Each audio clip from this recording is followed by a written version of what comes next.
Guten Morgen, do Jornal Público. Este é o P24. Eu sou o Ruben Martins. Com que Alemanha acordamos nesta segunda-feira? Wir, die CDU und die CSU, die Union, wir haben diese Bundestagswahl 2025 gewonnen.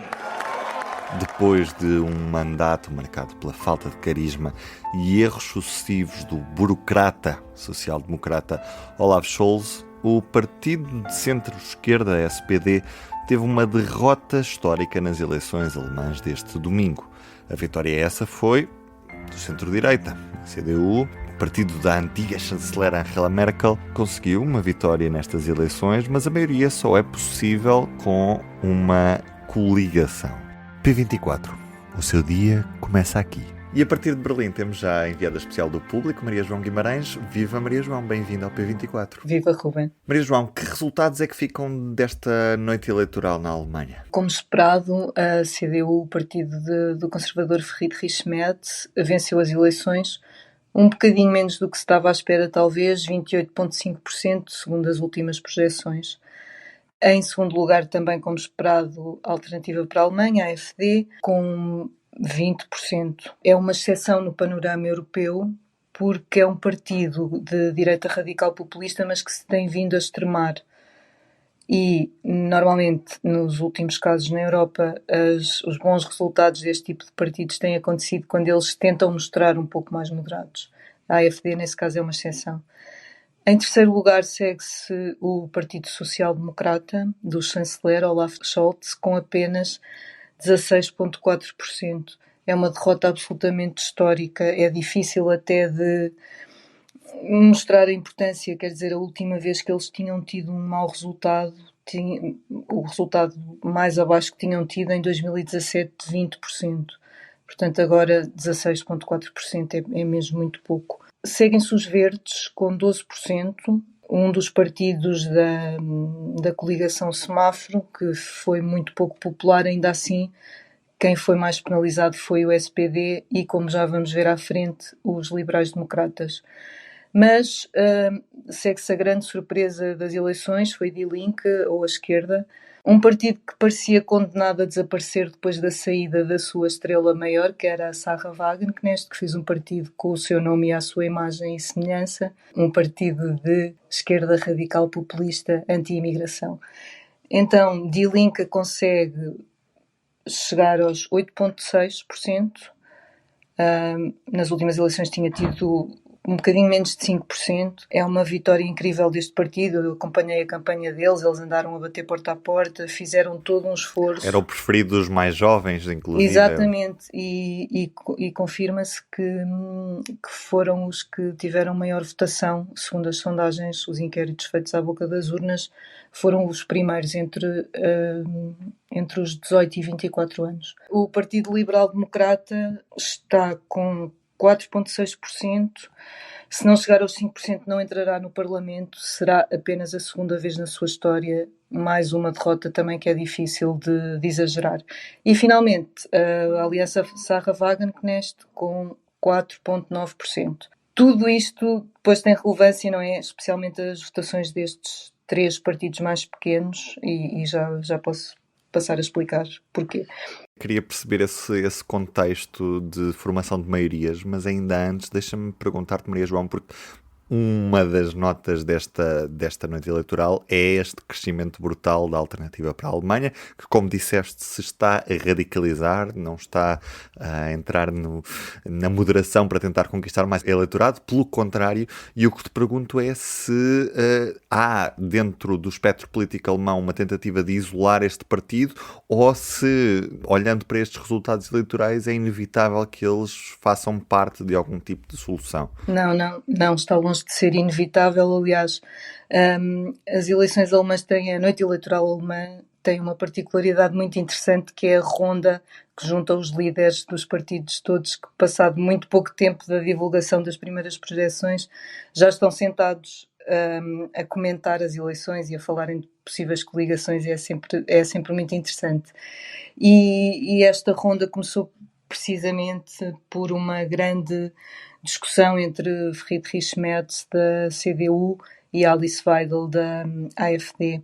Apesar de, durante a campanha, a CDU ter apresentado uma proposta legislativa que acabou por passar com os votos da AfD e, portanto, foi muito polémica, Merz, nestas conversas com Weidel, quer nos debates, quer agora nesta ronda, tem rejeitado totalmente qualquer colaboração, de uma maneira muito firme mesmo. A Alice Weidel disse que criticava a recusa de Merz em conversar com o seu partido, e dizia que a CDU tinha adotado uma parte do programa da AfD.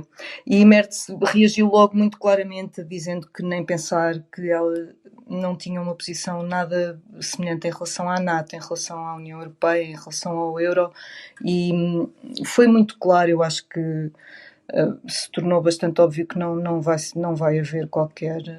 quer dizer, já era, ele já tinha prometido, mas de facto foi assim uma reiteração, no fundo, dessa posição. Posto isto, que soluções é que são possíveis para a CDU arranjar aqui uma maioria que lhe permita a estabilidade governativa? Pois, essa é a grande questão, porque basta ou o partido da Sarah Wagenknecht ou os liberais-democratas entrarem no Parlamento para já não ser possível uma coligação apenas com dois partidos, que seria entre o centro-direita e o centro-esquerda, não é? CDU e o SPD. Se o partido que entrar forem os liberais-democratas, ainda podemos imaginar que poderá haver uma coligação CDU, SPD e liberais-democratas. Se entrar a aliança Sarra-Wagenknecht, não, porque ela também a CDU rejeita totalmente qualquer aliança com ela. Para quem é de Portugal, já agora, Maria João, é um pouco estranho nós vermos o partido do ainda chanceler alemão, SPD, que liderava uma coligação, agora dar a mão a uma coligação onde não lidera, não é? E, portanto, é sempre estranha esta dinâmica, não é? Como é que um partido se consegue depois impor a sua agenda quando, na prática, acaba por estar a dar a mão a um partido maior que nem sequer fazia parte da coligação anterior de governo. Exatamente. Em relação às questões de pessoais, quer dizer, o Scholz já disse que se tinha candidatado a chanceler, não sendo eleito para esse cargo, não irá, portanto, irá ser outra pessoa no SPD, mas tens toda a razão, sim, não será um parceiro minoritário.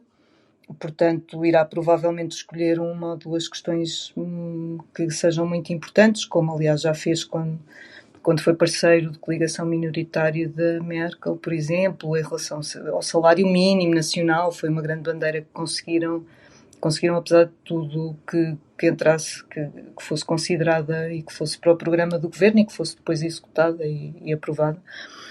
Mas sim, é uma mudança totalmente, é uma mudança de posição muito grande. Agora, é uma coisa que também acontece na Alemanha por causa da grande força da AfD.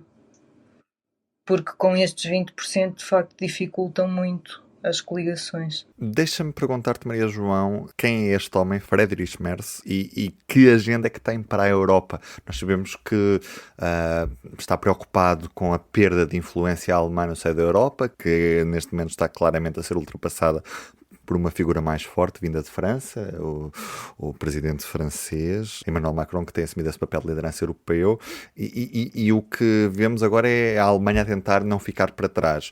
É essa a agenda de Merz? É uma tentativa de ganhar uma nova centralidade neste eixo franco-alemão?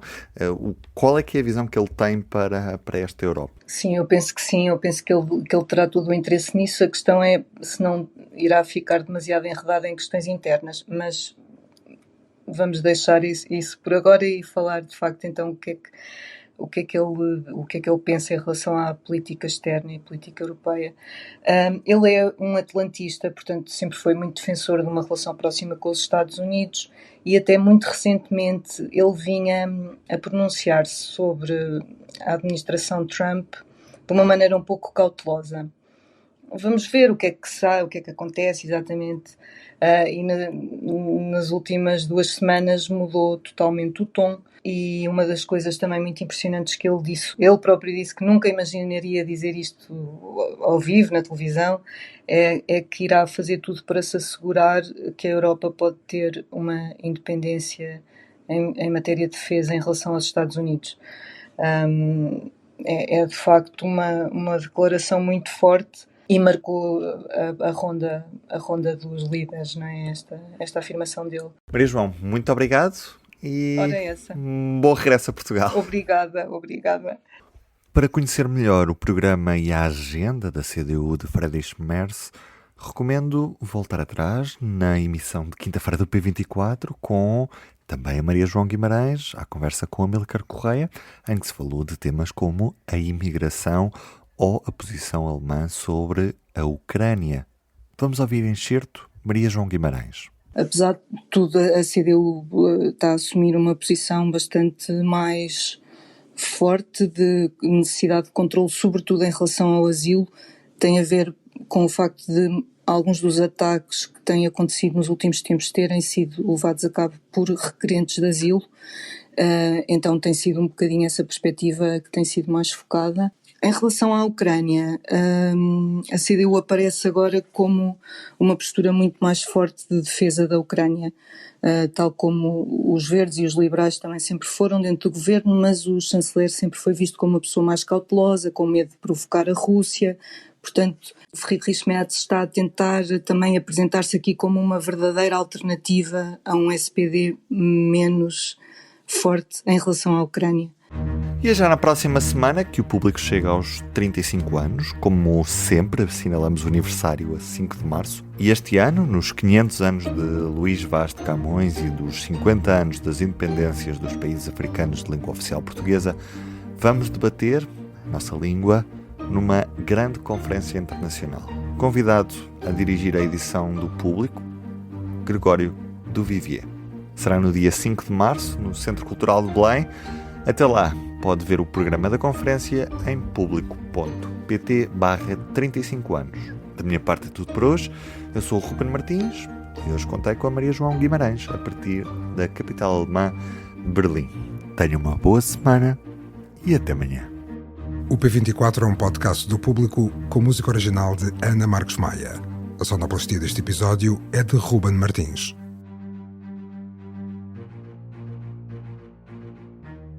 O Público fica no ouvido.